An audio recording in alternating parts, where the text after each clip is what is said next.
Hello YouTubers, today I'm going to go for a topic of recovery runs and injuries and the advice I have from my personal experience on how to avoid injuries. I very rarely get injured. I mean, a year and a half ago I was out for a week due to plantar fasciitis. I've been injured since. Before that it was 3 years since I got injured and I was only out for a week, so yeah, I'm the type of guy who doesn't get injured much, so I want to give my advice to you so you can use this these guidelines to help you. So personally, for recovery runs, some people say you should keep them really slow to avoid injury risk. Some people say you should probably keep them a little faster to get more of an aerobic benefit. But to be honest, I think that depends. To be honest, I'd say if you don't get injured and injuries for you is not really a concern, then I'd say 1:45 to 2 minutes per mile slower than your 5k time, PB time. Recent PB time on a flat course or even on a track. I think that should be okay if you don't get injured. You can I haven't been injured in ages, say like a few years. You can sort of risk it, or even a year. If you do get injured a lot, like a lot of people in my athletic club do, I'd say go 2:45 to 3 minutes per mile slower. So you're going slower because personally I feel that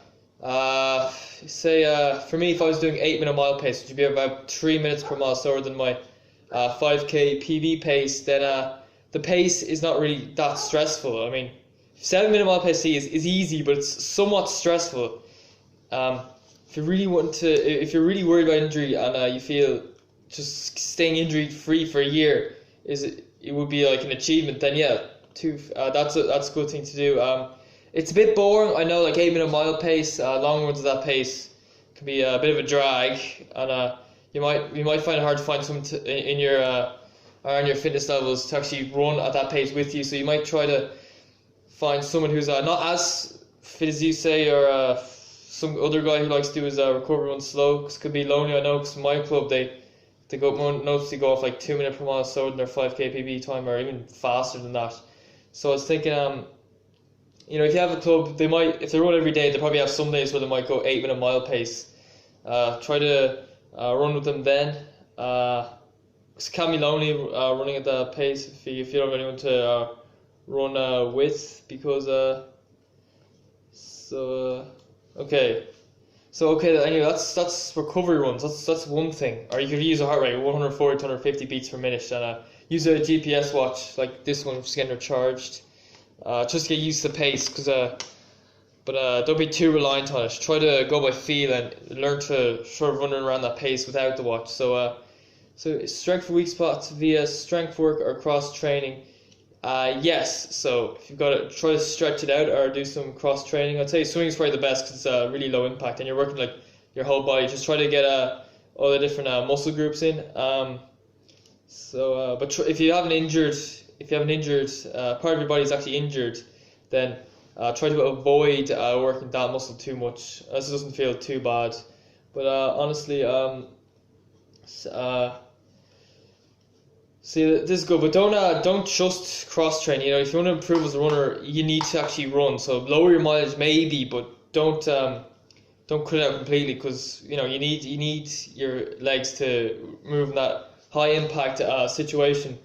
And okay, so for the recovery runs, probably should have mentioned this earlier, but if you're going to say 8-minute mile pace, you actually might help any muscular strains you have. Like I had a problem with my groin there, and I found that running around like 8-minute mile pace, even 8:30, was actually good to loosen it out. It actually felt a lot better after that.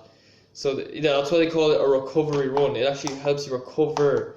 So we're human beings, we're designed to move, so don't be into this whole not moving at all. Like, say you run a kilometer down the road and you're like, oh, I'm injured, I have to go back. How do you get back? Are you going to just stand there and wait for hours for someone to come and collect you so you can bring you back?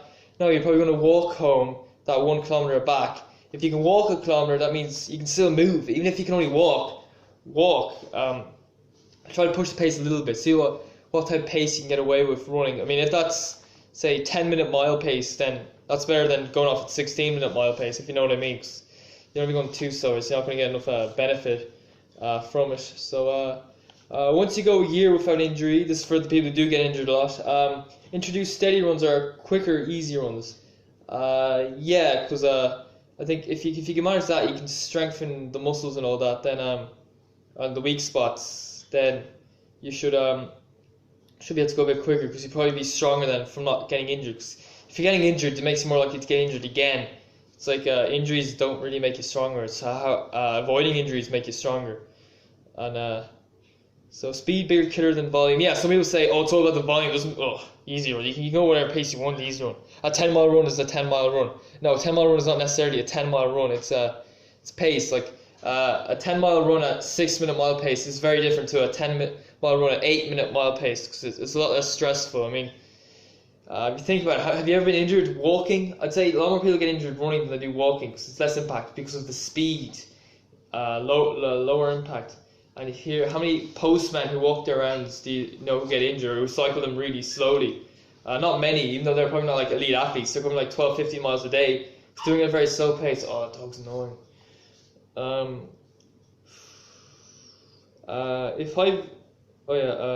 So rest, eat well, hydrate. Yeah, you have to look after other stuff as well if you want to avoid getting injured. So long base building phase. Yeah, so I hear people doing really long base building phases, up to maybe even 3 months. And like in the short run, after like that 3 months of just like doing kind of steady and easy runs, you're probably not going to be as fit as you would have if you just got into sessions after a month. But in the long run, you should be able to avoid injury more. You should do that so you're not putting too much pressure on your muscles, and you can do this and do some strengthening work, or some cross training. Just strengthen yourself, get yourself strong enough to be doing these sessions, because like all these people who get injured a lot, you have to remember they be a close to injury a lot of the time. So what feels normal to them might be like not a good place to be, because they're so close to injury. So really you have to go that a little bit easier if you want to avoid injury. So warm up and cool down before sessions. Yeah, so after 3 months you can do some light tempo sessions. So guy Archie Lydiard recommended 1 minute per mile slower than your 5k PB pace, or about your marathon pace, maybe slightly slower. So yeah, this would be like relatively relaxed, but it'd be long. So it'd be like aerobically tough, but you're not really hitting your anaerobic threshold at all during these sessions. It's a different type of hard, to be honest. So run in shoes without cushioning, or do a little barefoot running. Yeah, this is just me. Everyone's that dog's really annoying, for fuck's sake. So everyone's different. You have to remember that. Personally, I find that I should get my shoes now and show you the ones I find that work better for me. Hold on. So I've got these worn out shoes. I'm not a big fan of buying new shoes or whatever. I don't think it does you much good. These shoes are very minimalist. Worn down to the bone. Really, they're very minimalist. I find that if they don't give you as much protection, I find they're actually better than these ones. These ones got loads of protection in there. Don't know if you can see that properly. Yeah. I found that was really bad for my feet. I found that doing a little bit of barefoot running while running those black shoes is doing me a bit of good, but so I think the blue shoes are much better. Just running in them, so a lot easier to avoid injury with them, because modern running shoes are not great now. Cushioning, a lot of people say it is, but it's just people trying to make money, try to get you injured, try to get you buy the most expensive shoes, try to get you to go to the physio, when really it's avoiding injury is probably a lot simpler than people think. Know your limit. Yeah, so might be I was reading there somewhere that might be like 50 miles a week or something might be your limit. Don't do any more than that. Or if you got injured before doing 50 miles a week, then build back up to it very slowly. But you have to remember, as I mentioned before, it's not just about the volume, it's the speed as well. So like instead of doing your runs at easy runs at 8 minute mile pace, do them at 9 or something like that. Oh, fuck's sake, I'm gonna punch that dog in the face now.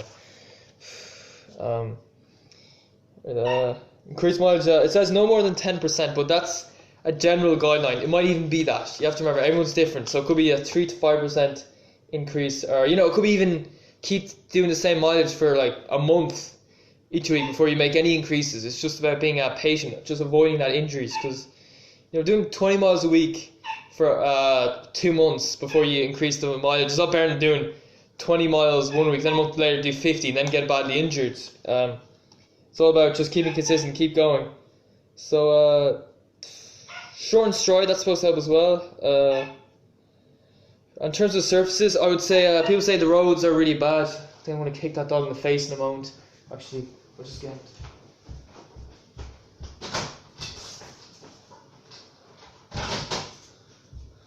Just kick my dog, it's really fucking annoying now. Alright, so I'll probably be back. Fuck's sake. Okay, so I'd say surface. Road is okay for like easy runs, generally for me personally. But for the sessions, if you do your sessions on the road, you can do like a lot more damage. So I'd say that would be good for me personally. But if you're injury prone, then I would say probably keep as much miles on the grass as possible. But try to mix it up. Try to go to say different parks or different fields to run around, because running on the just running the same road all the time can be really boring. And maybe if you can get away with like one road, if you feel you're able to do like one road run a week or something, then do that just to mix it up, I'd say, because you want to keep it exciting as well. So what's next? Yeah, I think this is more or less it for recovery runs and injury prevention. So this is the Irish Funner. Do what you feel like, whether it be a like, comment, subscribe. What do you think? Comment below. What do you think helps you stay injury free, or would you disagree with some of my points here? I'd like to hear from you. So anyway, goodbye.